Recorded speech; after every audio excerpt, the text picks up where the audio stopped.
Our exhibit for today is this image right here.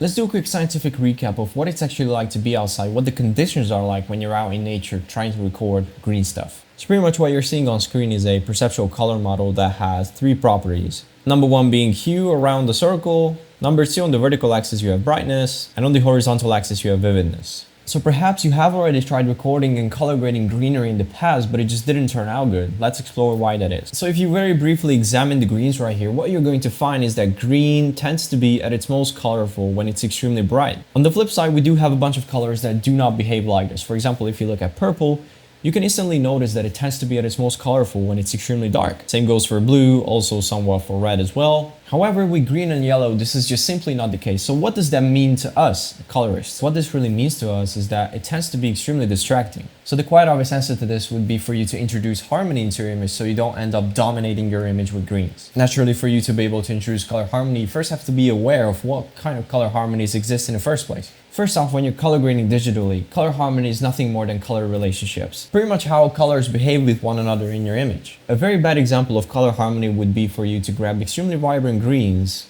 and also introduce extremely vibrant blues. Why doesn't this work? It's simply because color harmony is not about maximizing your colors and trying to get the most out of them. It's about choosing a very specific color scheme that you're going to make pleasant to look at and not aggressive to the viewer. So introducing vibrant greens and vibrant blues at the same time is a bad idea because they're both going to compete with each other at the same time to get the attention. Simply because two vibrant colors are equally as distracting, especially when they're spread across your image in equal proportions. So what can you do instead then?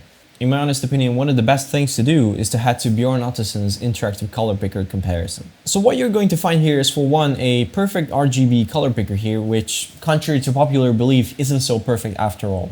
How do we know this? The reason you can tell that something is definitely up with the RGB color picker is the spikes along the primaries and the secondaries. Like, this just doesn't look normal. And that's pretty much because our human perception of spectral vision doesn't really see color in these abrupt spikes. We pretty much see hues change gradually and not abruptly. So pretty much if you go to your perfect RGB color picker here, what you're going to find next to it is a perceptual color picker.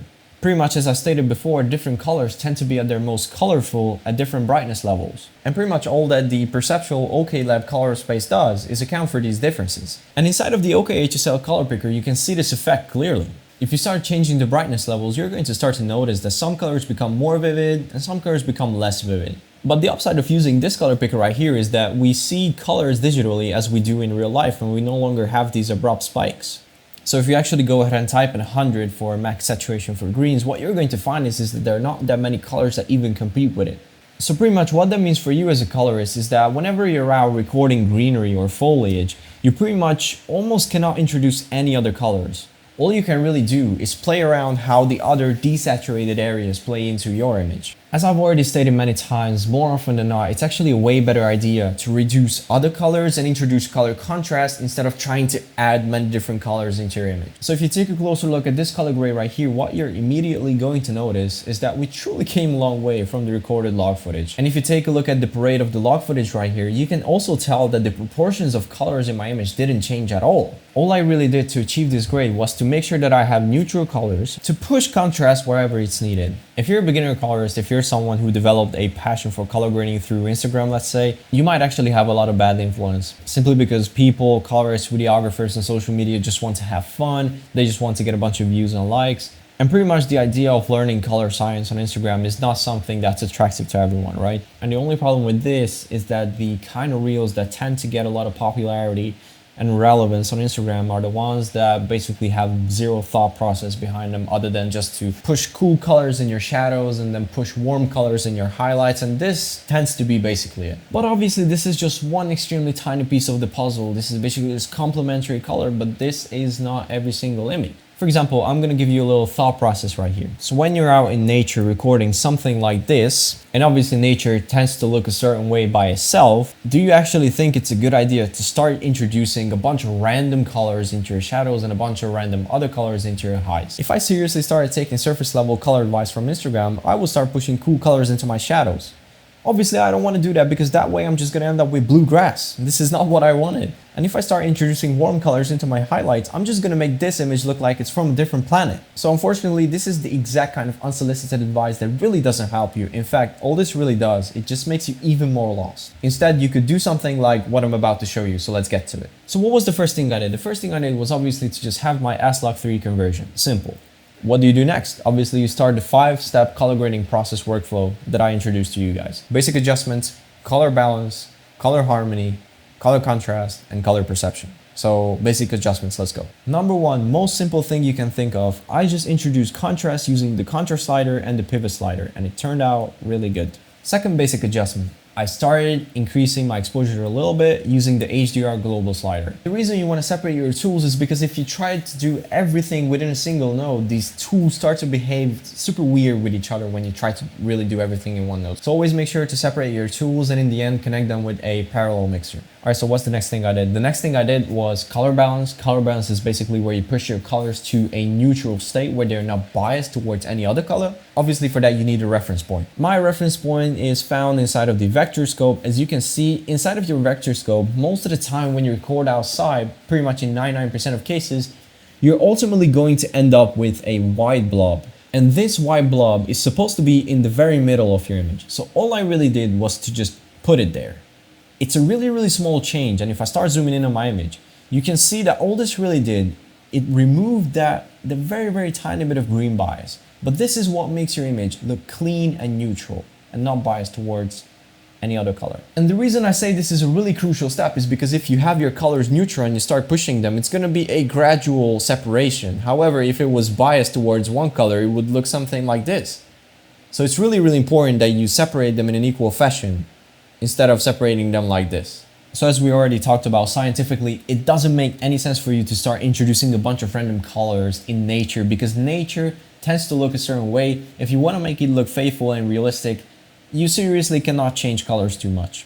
But let's see what I did. So the next thing I did was to account for the fact that us humans, we do not see sunlight as perfectly white. It is very, very close to it, but it is just a tiny bit biased towards yellow. So let's see how I did that. So pretty much all I really did was to qualify my extreme highs, set my gamma transformation to linear, and then I pushed it to a state where I feel like it's not perfectly white anymore. So I achieved this by using the most obvious tools, no plugins, no paid LUTs, whatever. These are just tools and the tools never matter. If you know what you want to do, if you do have an original idea that is backed by color science, you do not need paid plugins, paid LUTs, paid power grades. This is just a huge waste of money. Never buy them. And as you can see, if I start zooming in a lot, you can hardly even tell the difference, but believe me, this is a crucial step because on the next node right here, I connected my alpha, so I only target the pixels that I really want, and I started pushing a bit of contrast in there to make it more obvious. If I start turning these two on and off, you can really tell the difference. Even zooming out, what you're going to notice is that this way it looks a lot smoother. And I'm gonna show you one more thing. Coming back to color science for a single second right here.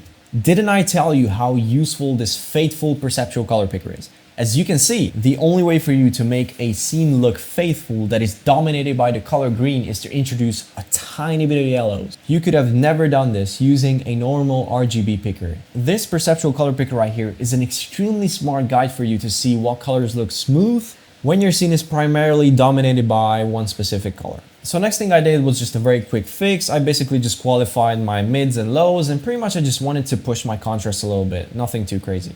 Next thing I did, this was basically the finisher for color harmony. I just added a little bit of intensity back using subtractive color saturation. The next step is color contrast. At this point, we are no longer introducing new colors. We are no longer changing colors. All we're really doing is emphasizing the image where we have to. I did that using the most simple tools you can imagine. I basically decreased my exposure using the HDR global slider right here using a circular power window. And that's basically it. Pretty much this helped us a little bit to put more focus and emphasis at the center of the image, much rather than having bright and sharp edges. Now, the next thing I did, another very easy fix, I wanted to play into the emphasis more. I did nothing more than just to add my Film Note Creator tool, go to a clean slate, add just a tad bit of contrast, and decrease my exposure a bit. And as you can see, it helped us tremendously.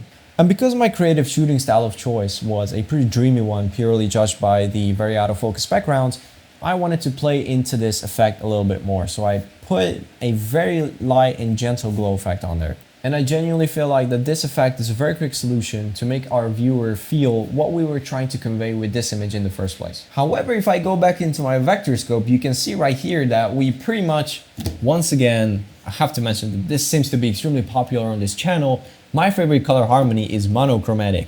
Once again, there's one tiny speck of color that tends to stick out that is not supposed to be there. It doesn't belong there. It's the blues, obviously.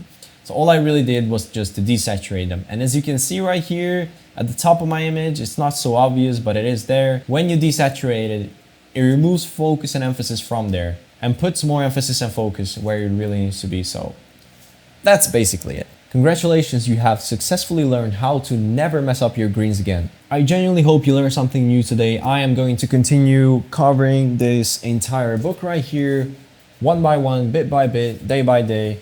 We're going to get there, and I genuinely hope you learn a lot more along the way, and I'll see you in the next one.